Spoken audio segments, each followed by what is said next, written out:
Very important topic बेटा। Photosynthesis में कौन कौन से स्टेप्स इन्वॉल्व होते हैं बेटा? The steps involve in the photosynthesis, please write down the slide.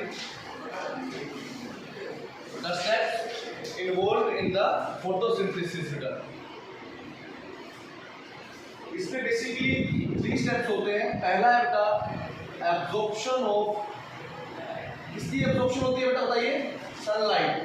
Absorption of sunlight by the chlorophyll. कल मैंने आपको ये डिस्कस किया था कि प्लांट के अंदर कौन से सेल्स होते हैं? मीसोफिल सेल्स होते हैं। और ये मीसोफिल सेल्स क्या कंटेन करते हैं? क्लोरोफिल कंटेन करते हैं। क्लोरोप्लास्ट होता है जिसके अंदर क्लोरोफिल होता है मीसोफिल सेल्स। ठीक है, अभी क्लोरोफिल जो है ये क्या करता है? सनलाइट एनर्जी को क्या करता है? ट्रैप कर देता है, एब्जॉर्ब कर देगा। ठीक है, तो पहला स्टेप क्या होता है? सन से ये लाइट आ रही है, सन से जो लाइट आ रही है वो प्लांट के अंदर क्लोरोप्लास्ट है, उसके अंदर क्या है? क्लोरोफिल है। वो इस लाइट को क्या कर देगा? एब्जॉर्ब कर देगा। ठीक है, पहला स्टेप क्या होने जा रहा है? सन है मान लेते हैं, ये सन है मान लेते हैं, ये वाला जो लाइट आ रही है सबसे, और यहाँ पर क्या है? ये मेरे हाथ में मान लीजिए प्लांट है, इसके अंदर क्लोरोफिल है प्लांट के अंदर। ये जो लाइट आ रही है ये इसको क्या कर लेगा? एब्जॉर्ब कर लेगा इसको। ठीक है, पहला स्टेप यही है, absorption of sunlight by the chlorophyll. ठीक है, which is present in the mesophyll cells. इतना लिखने की जरूरत नहीं है मीसोफिल सेल्स में, बस इतनी लाइन जरूरत है आपको। क्या? Absorption of sunlight by the chlorophyll. सबसे पहला स्टेप यही है बेटा, सनलाइट एनर्जी को क्लोरोफिल क्या करेगा? एब्जॉर्ब कर लेगा। ठीक है, सेकंड स्टेप क्या है? कौन सी एनर्जी एब्जॉर्ब हुई है बताओ? सोलर लाइट एनर्जी है, सोलर लाइट एनर्जी। ये जो सनलाइट एनर्जी है उसके बाद ये एनर्जी कन्वर्ट हो जाएगी किसमें बेटा? Chemical energy. सेकंड स्टेप क्या हो रहा है? पहली बात तो कौन सी एनर्जी एब्जॉर्ब हुई? Solar energy. सन से जो लाइट आ रही थी वो एब्जॉर्ब कर ली किसने बेटा? क्लोरोफिल ने। प्लांट के अंदर क्या था? क्लोरोफिल था, जिसने क्या एब्जॉर्ब कर दिया बेटा? सोलर एनर्जी एब्जॉर्ब कर दी, लाइट एनर्जी एब्जॉर्ब कर दी। दूसरा स्टेप क्या हुआ? ये जो लाइट एनर्जी है फिर फर्दर कन्वर्ट हो गई किसमें बेटा? केमिकल एनर्जी में कन्वर्ट हो गई। ठीक है बेटा यहाँ तक। और साथ में क्या हुआ? इसी के साथ एक और स्टेप भी होता है, वाटर जो होता है स्प्लिट्स इनटू, डिकम्पोज हो जाएगा। स्प्लिट्स का ब्रेक हो जाएगा वाटर का। इसमें वाटर क्या है? H2O होता है, इसमें क्या है? हाइड्रोजन और ऑक्सीजन है ना। तो water splits into hydrogen and oxygen by using which energy बेटा? Chemical energy।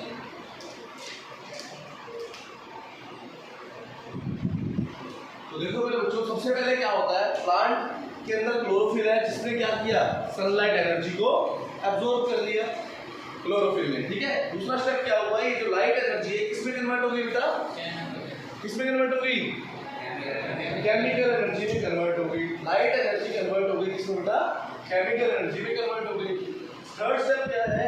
थर्ड का इसी साथ ही है, और जो वाटर है उस केमिकल एनर्जी का यूज करके स्प्लिट हो गया, इसमें हाइड्रोजन और ऑक्सीजन बन गया। ठीक है, इसमें स्प्लिट हो गया, हाइड्रोजन और ऑक्सीजन में स्प्लिट हो गया। दोनों समझ आया या नहीं है? तो भाई बहुत सिंपल सा कांसेप्ट हुआ दो स्टेप तक। पहली बात तो सनलाइट एनर्जी एब्जॉर्ब हुई बाय द क्लोरोफिल, ये सनलाइट एनर्जी केमिकल एनर्जी में कन्वर्ट होगी और वाटर स्प्लिट हो गया हाइड्रोजन और ऑक्सीजन में इस केमिकल एनर्जी का यूज होगा। आगे समझ आएगा? लास्ट स्टेप है इसी के अंदर बेटा। अब क्या होगा? रिडक्शन होएगा। रिडक्शन किसका बेटा? कार्बन डाइऑक्साइड का। प्लांट ने CO2 लिया था, ठीक है, वो CO2 रिड्यूस हो जाएगा, रिडक्शन हो जाएगा उसमें किसके अंदर? कार्बोहाइड्रेट्स में होता है या ग्लूकोज में। जो कार्बन डाइऑक्साइड है ग्लूकोज में कन्वर्ट हो जाएगा। क्या है बेटा? C6H12O6 इसमें कन्वर्ट हो जाएगा फिर। ठीक है,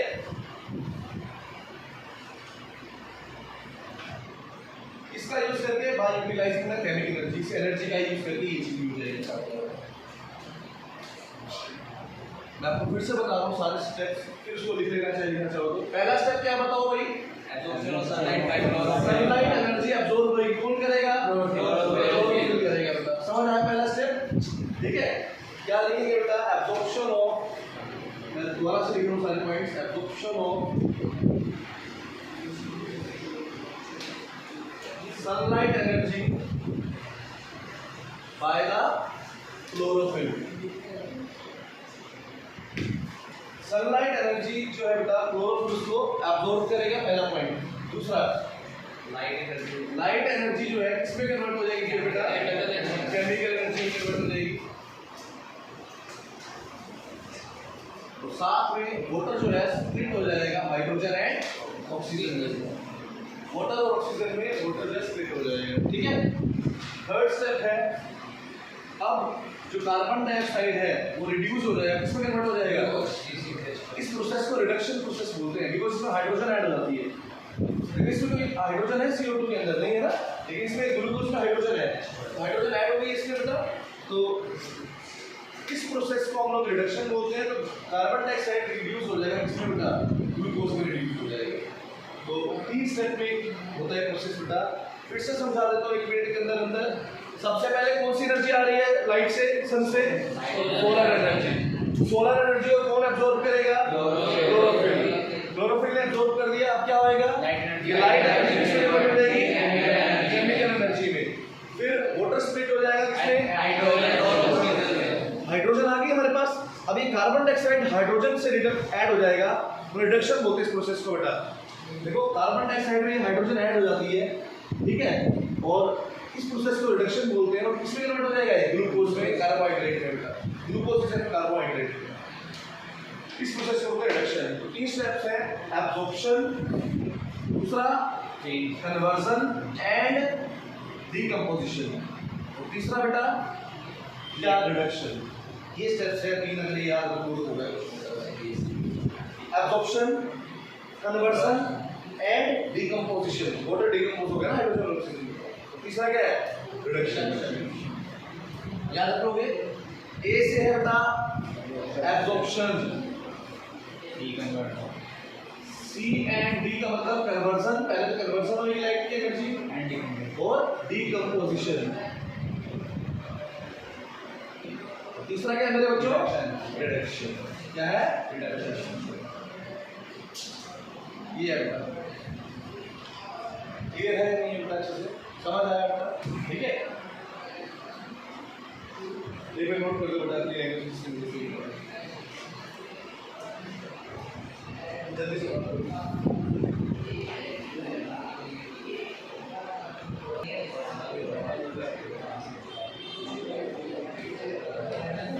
अच्छा, एक बात और समझनी है।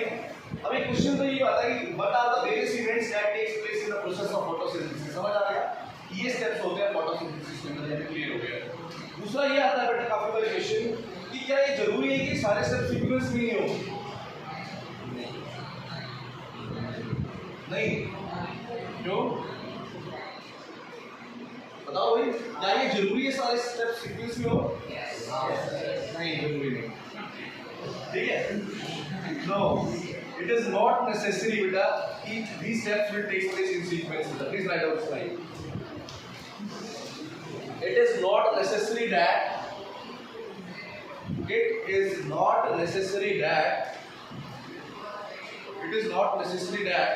these steps takes place in sequence.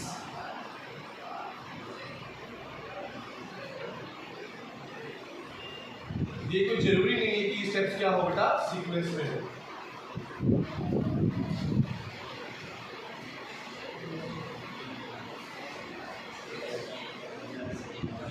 इसका एग्जांपल है बेटा कौन सा?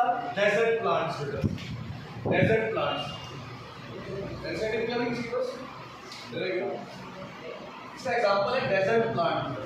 अभी बताता हूँ कैसे।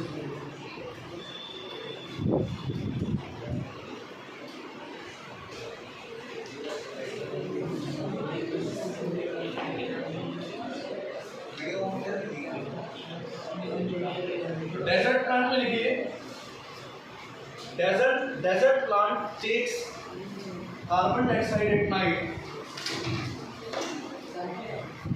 Desert plant takes carbon dioxide at night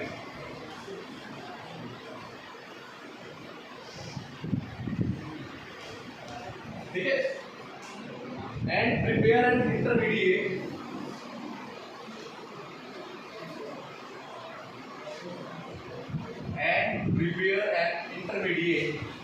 ठीक है,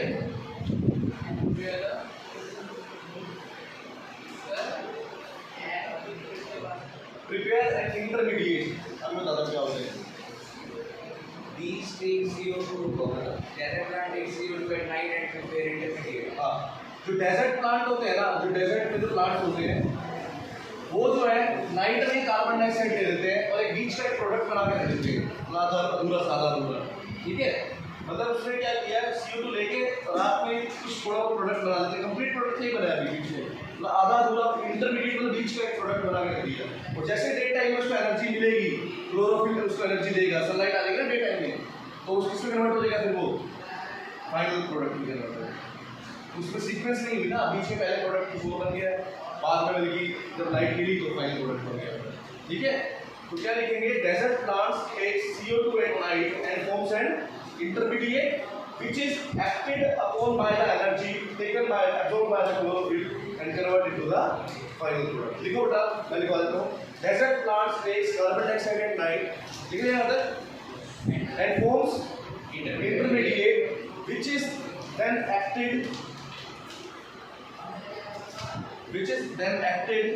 by the energy which is then acted by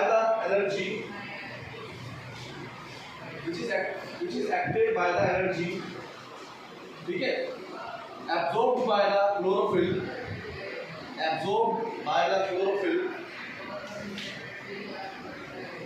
in daytime, which is then acted कहाँ तक लिखा बेटा, Absorbed by the chlorophyll in daytime. absorbed by the chlorophyll at the daytime and convert into the final product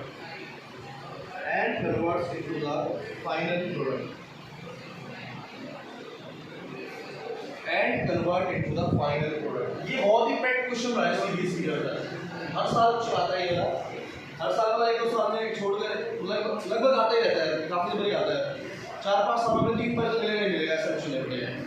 सुन लो बेटा, 3 step कौन कौन से हुए, पहला स्टेप क्या हुआ था, एब्जॉर्प्शन, पहले शुरू से बता रहा हूँ, सनलाइट एनर्जी एब्जॉर्ब हुई, किसने करी, क्लोरोफिल। दूसरा स्टेप कन्वर्जन, कौन सी लाइट किसमें कन्वर्ट हुई, Light energy chemical energy. ठीक है बेटा। तीसरा इसी के साथ वाटर डिकम्पोज हो गया, इसमें बेटा हो गया, आपका स्प्लिट होगा वाटर हाइड्रोजन और oxygen. Third reduction of CO2, जो कार्बन डाइऑक्साइड है वो रिड्यूस हो जाएगी, इसमें ग्लूकोज के अंदर कन्वर्ट हो जाएगा। अब ये क्या है, सारे स्टेप सीक्वेंस में होने जरूरी है, no, answer is no. For example in case of desert plants जो है नाइट में क्या कर लेंगे, CO2 अब्सॉर्ब कर लेंगे, ले लेंगे। Night desert plants take CO2 at the night and क्या होगा फिर उसके बाद बेटा, and converts into the intermediate, बीच का प्रोडक्ट बना लेंगे, बीच वाले को बोलते हैं इंटरमीडिएट, बीच का। ठीक है, एक बीच वाला एक प्रोडक्ट बन गया, कंप्लीट फाइनल प्रोडक्ट नहीं बना है। फाइनल प्रोडक्ट कब बनेगा, जब डे टाइम में इसको क्या मिल जाएगी, लाइट एनर्जी मिलेगी, जो किसने अब्सॉर्ब करी है, डे टाइम में क्लोरोफिल ने अब्सॉर्ब करी है। तो क्या लिखेंगे, desert plants takes CO2 at the night and forms intermediate which is then acted by the light energy absorbed by the chlorophyll in the daytime and finally converted into the final product। ये words देखो बेटा, मैं बार-बार इसलिए लिखूंगा, याद हो जाएगा। ठीक है बेटा, सबको देखो कल वाली क्लास से आज थोड़ा सा रिकैप करें 2 मिनट के अंदर, थोड़ा सा दिमाग में होगा, सारी चीजें ऐसे ही दिमाग में सीक्वेंस में लगा के चलो, सब चीजें याद रहेंगी। बेटा हेटेरोट्रोफिक पढ़ना शुरू किया था कल हमने, इसमें सबसे पहले हमने पढ़ा था पैरासिटिक, याद है क्या था, leaves on the body of organism and obtain the food. बेटा एक बताया था, सैप्रोफाइटिक में food is derived from the dead and. तीसरा क्या बताया था, होलोजोइक। कौन कौन से 5 कीवर्ड से, इंजेक्शन, डाइजेशन, एब्जॉर्प्शन, असिमिलेशन और इंजेक्शन। ठीक है बेटा, ये तो कल करा बेटा रेसिपी हमने। ठीक है, उसके बाद फोटोसिंथेसिस की डेफिनेशन पढ़ी थी कल, रिएक्शन पढ़ी थी। आज हमने पढ़े सीक्वेंस कौन सी है फोटोसिंथेसिस में होती है बेटा, absorption of light, conversion of light energy into the chemical energy, decomposition of water into hydrogen and oxygen, और लास्ट मेरा बेटा reduction of carbon dioxide into the glucose. अब क्या इस स्ट्रक्चर होना जरूरी है? नहीं, CO2 एब्जॉर्ब कर लेता है, ले लेता है प्लांट, डेजर्ट प्लांट नाइट में, और इंटरमीडिएट बनाता है जो लाइट एनर्जी मिलने पे डे टाइम पे कौन ले रहा है? क्लोरोफिल से ले रही है फाइनल प्रोडक्ट के अंदर। समझ आ गया अच्छे से? चलो आगे बढ़ते हैं थोड़ा सा।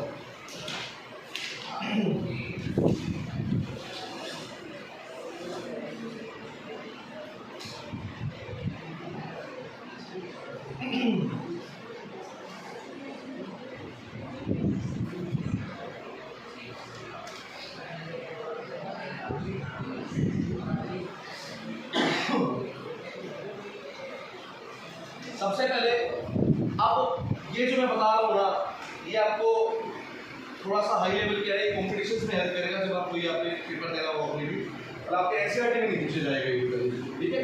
लेकिन आप अपने नोट करनी है, बहुत इंपॉर्टेंट है। हाँ, साल से पहले ना तो CBSE में आपके पेपर में नहीं आएगी, ठीक है? ये आप टेस्ट या किया है कुछ भी उसका या लिख दिया कि नीट आएगी, मतलब उस लेवल की है, पेपर में नहीं आने वाली है, ठीक है? आइडिया क्या है?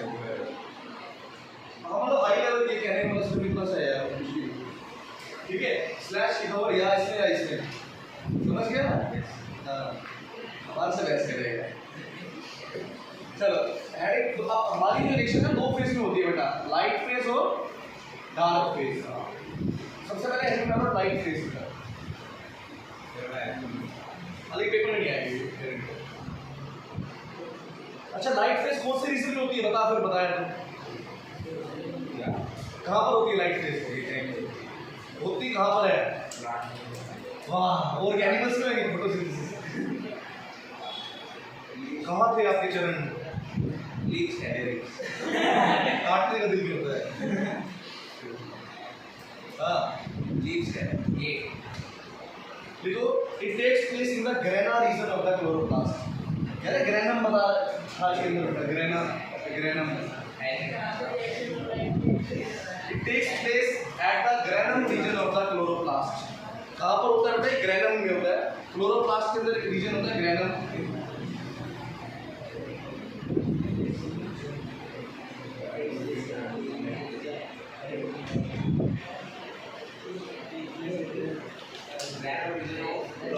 क्लोरोप्लास्ट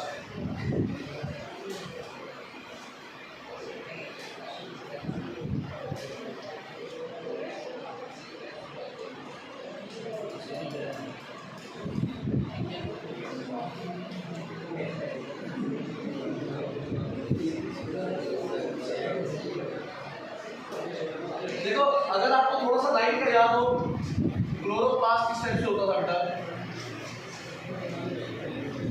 इसके अंदर याद है इस टाइप से बनाया गया था बेटा?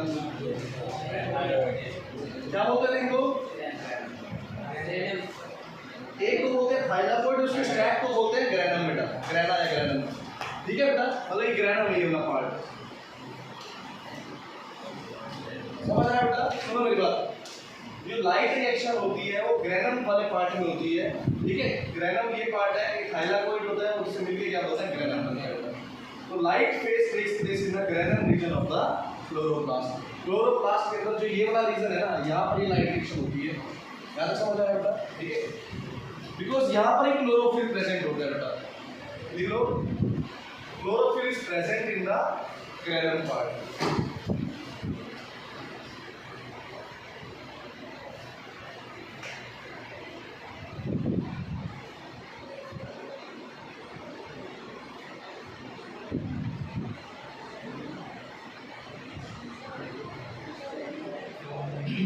सबसे पहले क्या होगा, ये जो क्लोरोफिल है क्या कर लेगा? लाइट रीजन में सनलाइट एनर्जी को एब्जॉर्ब करेगा।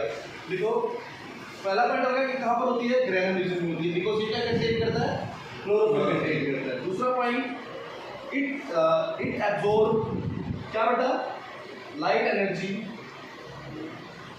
सोलर एनर्जी को एब्जॉर्ब कर लेगा। कौन सा पार्ट बेटा? ये ग्रेनम वाला पार्ट। क्यों? इसके अंदर क्या प्रेजेंट है? क्लोरोफिल। जो हमने पढ़ा है ना, जो पेपर 3 स्टेप पढ़े थे बेटा, उसी को डिटेल में पढ़ रहे हैं, लेकिन इस पेपर में नहीं आएगी बेटा, इसलिए, लेकिन आपको पता होनी चाहिए बेटा। अगर आप आगे साइंस ले रहे हो तो बहुत काम आने वाली चीजें, ठीक है। स्पेशली बायो का जब क्लियर है तो बहुत काम आएगा।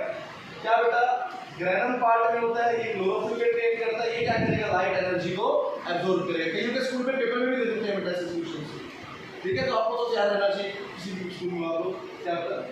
तो यहाँ तक समझ आ गया, सनलाइट एनर्जी किसने एब्जॉर्ब किया बेटा, बोलो, क्लोरोफिल। थर्ड बेटा, अब एक स्टेप होता है फोटोलाइसिस। फोटोलाइसिस, फोटो का वर्ड का मतलब क्या होता है, लाइट। मतलब ये डिकम्पोजिशन होगी अब लाइट की वजह से बेटा, ठीक है। याद है जिसने चैप्टर 1 पढ़ा उससे फोटोलाइसिस, एक थर्मोलाइसिस और इलेक्ट्रोलाइसिस। थर्मोलाइसिस क्या होता है, हीट की वजह से डिकम्पोजिशन होना है। इलेक्ट्रोलाइसिस क्या होता है, इलेक्ट्रिसिटी की वजह से डिकम्पोजिशन होना। और ये क्या होता है, फोटोलाइटिक एनर्जी। फोटोलाइसिस का मतलब है लाइट की वजह से क्या होना, डिकम्पोजिशन होना। तो यहाँ पर क्या होता है, जो लाइट आई है कहाँ से आई है बेटा, सनलाइट आई है, जो कहाँ पर है, क्लोरोफिल में है। इसकी वजह से अब जो वाटर है वो स्प्लिट हो जाएगा। इसमें स्प्लिट होता है हाइड्रोजन आयंस में, इलेक्ट्रॉन्स होते हैं कुछ इसमें, और साथ में ऑक्सीजन में। थोड़ी डिटेल में जा रहे हैं, ठीक है। अगर आप याद नहीं रहे, फोटोलाइसिस होती है, वाटर जो स्प्लिट हो जाता है हाइड्रोजन और ऑक्सीजन में। इतना भी याद रखोगे तो भी दिक्कत नहीं होता है।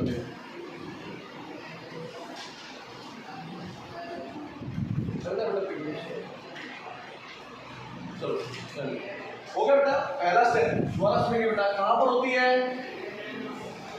ग्रैनम क्या कंटेन करता है, क्लोरोफिल, ठीक है। क्लोरोफिल में क्या है बेटा, क्या करेगा क्लोरोफिल, सनलाइट एनर्जी ट्रैप करेगा। सनलाइट ट्रैप हो गई तो क्या होगा, फोटोलाइसिस होएगा। वाटर किसमें ब्रेक हो जाएगा, हाइड्रोजन और ऑक्सीजन, हाइड्रोजन आयंस, इलेक्ट्रॉन्स और ऑक्सीजन गैस में रिलीज हो जाएगा। अब तो आपको पता होना चाहिए बेटा, ये जो अगर पेपर में पूछे ऑक्सीजन जो है कौन से फेज में रिलीज होती है बेटा, लाइट फेज में रिलीज होती है, ठीक है। ऑक्सीजन गैस कौन से फेज में रिलीज होती है, लाइट फेज में रिलीज होती है। खासकर ये जो लोग आगे आपको एलएन वगैरह या कास्ट में एडमिशन लेने वाले हैं, अगली लेवल में जाकर मैं आपको सीधी सी बात बोल रहा हूँ, वैसे ऐसे क्वेश्चन आते हैं उनमें बेटा, उनका जो स्कॉलरशिप टेस्ट होता है उसमें ऐसे क्वेश्चन आएंगे, ठीक है। तो आपको पता भी होना चाहिए कि ऑक्सीजन गैस कहाँ पर होती है, लाइट फेज पे रिलीज होती है बेटा, ठीक है। क्लियर है, आगे लिखो।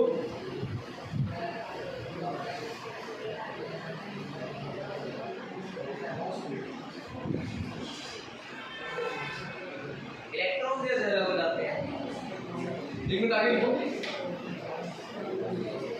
The electrons and the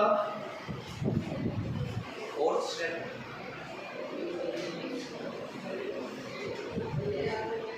electrons and the protons released by the photolysis of water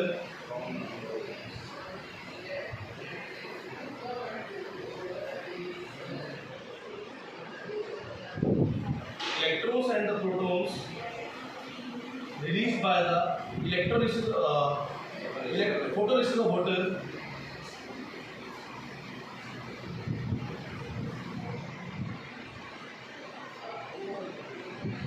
produces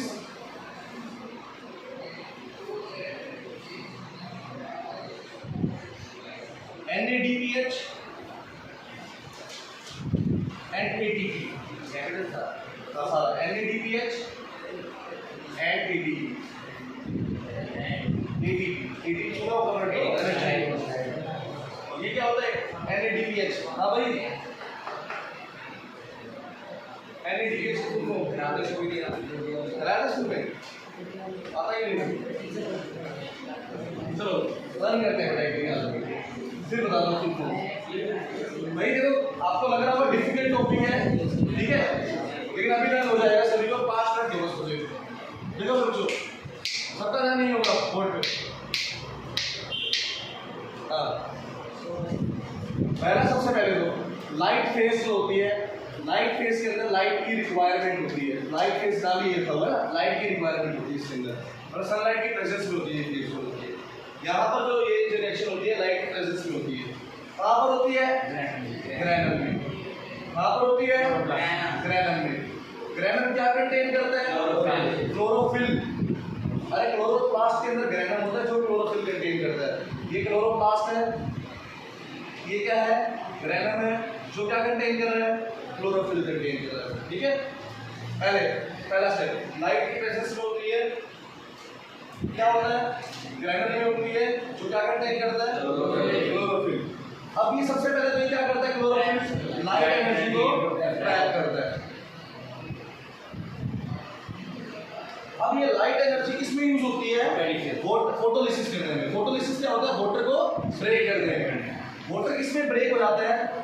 hydrogen ions electrons में, और दूसरा बेटा ऑक्सीजन गैस। इसमें कौन सी गैस रिलीज होती है? ऑक्सीजन गैस रिलीज हो जाती है। यहाँ तक समझ आया? और ये जो चीजें हैं हाइड्रोजन आयंस के प्रोटॉन्स होते हैं, इनको बता दो। और ये क्या है? इलेक्ट्रॉन्स होता है। ये इलेक्ट्रॉन्स और प्रोटॉन्स किसमें यूज हो जाते हैं? जो लाइट एनर्जी है इसको किसमें कन्वर्ट कर देते हैं? Chemical energy. ये जो दो है ना NADPH, और दूसरा क्या है? ये दोनों केमिकल्स है बेटा। ये एनर्जी है, कौन सी? केमिकल एनर्जी है। तो मतलब लाइट एनर्जी किसमें कन्वर्ट हो गई? केमिकल एनर्जी में कन्वर्ट हो गई। किसका यूज करके? प्रोटॉन्स और इलेक्ट्रॉन्स का यूज करके। सारे स्टेप वही है जो हमने पढ़े हैं, बस इसको डिटेल में लेके जा रहे हैं। पेपर में नहीं आएंगे, बार बार इतनी टेंशन नहीं, नीट नहीं है, लेकिन समझ आना जरूरी है सभी को। फिर से समझेंगे बेटा। आप लोग बताएंगे, आप से एक स्टेप सभी बताएंगे बेटा। सबसे पहले मुझे ये बताओ, लाइट फेज के अंदर कहां पर होती है? कहां पर होती है? कहां पर होती है? कहां पर होती है? ग्रैनम में। कहां होती है? ग्रैनम में। ग्रैनम क्या कंटेन करता है?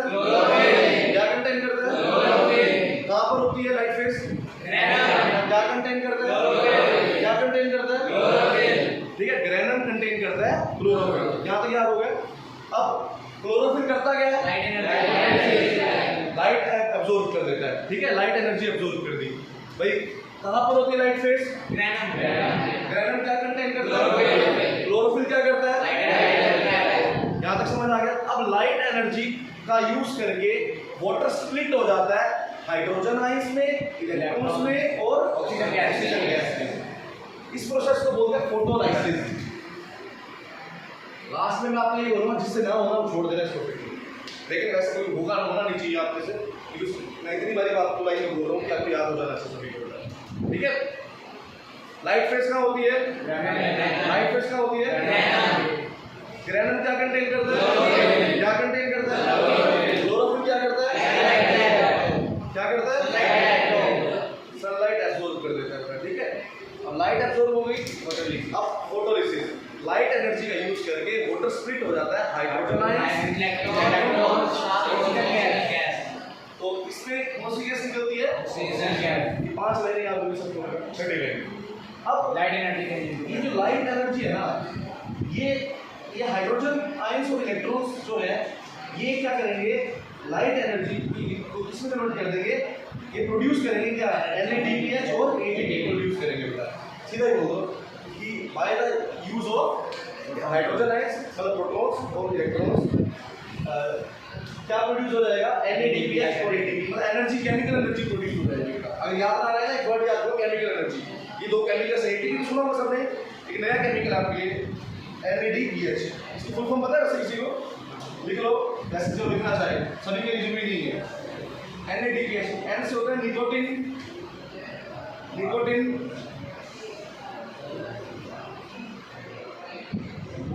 सारी 11th की चीजें बेटा। निकोटिन डाइअमाइड, क्या? निकोटिन डाइअमाइड, एक खाना डाइअमाइड, ठीक है, निकोटिन डाइअमाइड, निकोटिन डाइअमाइड, ये सब निकोटिन अमाइड। आगे जो एडिनाइन, एडिनाइन ये एक बेस होता है बेटा। Nicotine amide, nicotine amide, adenine. आगे जो डाई न्यूक्लियोटाइड, डाई न्यूक्लियोटाइड, बढ़िया ना? बताओ भाई। पी से फॉस्फेट, अमाइड और एडिनाइन आ गया, डी से थोड़े। क्यों? निकोटिन अमाइड एक हो गया, एडेनाइन हो गया, डी आ गया, टी से फॉस्फेट,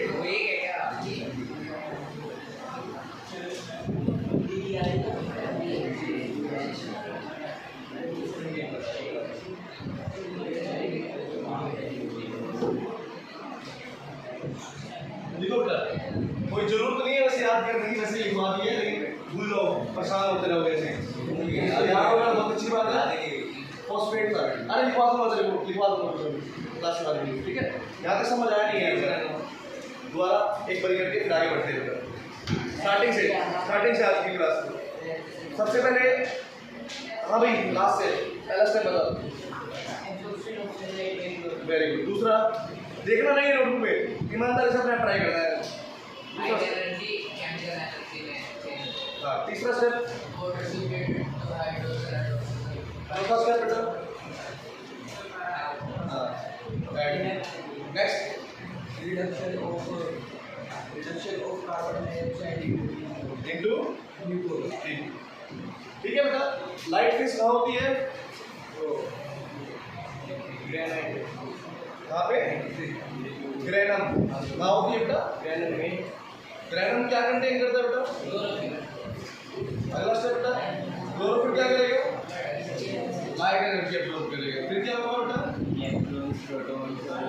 वाटर स्प्लिट हो जाएगा, इलेक्ट्रॉन्स हाइड्रोजनाइज और ऑक्सीजन गैस। फिर बेटा बस इतना याद कर लो। और केमिकल एनर्जी कौन सी है? NADPH और ATP। इतना याद हो गया बेटा सभी को। ये दोबारा पता नहीं क्यों होता है बेटा। अब आ गया बेटा डार्क फेज। डार्क फेज ऐसे ही आपका उसमें हाइड्रोजन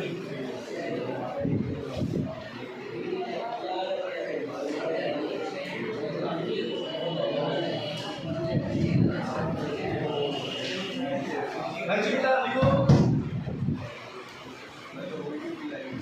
इसमें लिखिए बेटा डार्क फेज में लाइट की रिक्वायरमेंट नहीं होती। Do not require any light. इसके अंदर लाइट की रिक्वायरमेंट नहीं होती बेटा, ठीक है।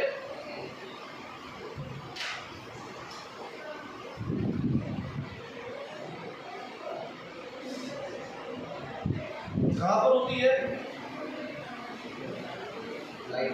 मैट्रिक्स? मैट्रिक्स में क्या होता था? ये क्लोरोप्लास्ट है, ठीक है। ये क्या बेटा? बीच में जो फ्लूइड वाला पार्ट है इसको क्या बोलते हैं? मैट्रिक्स बोलते हैं, स्ट्रोमा भी बोलते हैं, ठीक है। तो मैट्रिक्स रीजन में होता है, स्ट्रोमा वाले पार्ट में होता है। देखो it takes place in the stroma region. It takes place in the stroma region. takes place in stroma region। दूसरा इसको लाइट रिक्वायरमेंट नहीं है, स्ट्रोमा रीजन में होती है। मैट्रिक्स है स्ट्रोमा, फ्लूइड को बोलते हैं। इट कंज्यूम्स जो एनर्जी इसमें प्रोड्यूस हुई है, कौन सी बेटा? ये केमिकल एनर्जी प्रोड्यूस हुई है, इसको यूज करती है बेटा। This phase consumes energy in the form of NADPH and ATP। जो एनर्जी लाइट फेज में प्रोड्यूस होती है वो डार्क फेज में उसको क्या होता है? उसका यूज होता है बेटा। It consumes energy in the form of NADPH and ATP।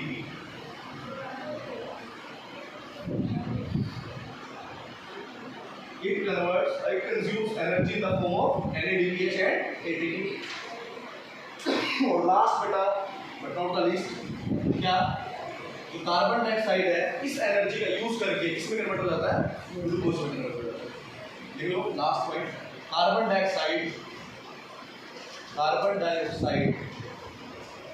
gets converted into glucose by consuming this energy।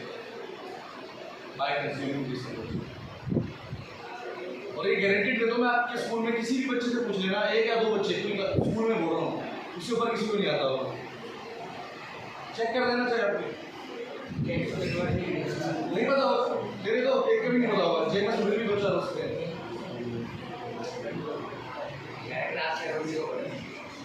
इसको तो याद नहीं है कुछ तो नहीं डेंसिटी नहीं वैसे पूरा वो फिर क्या होता है?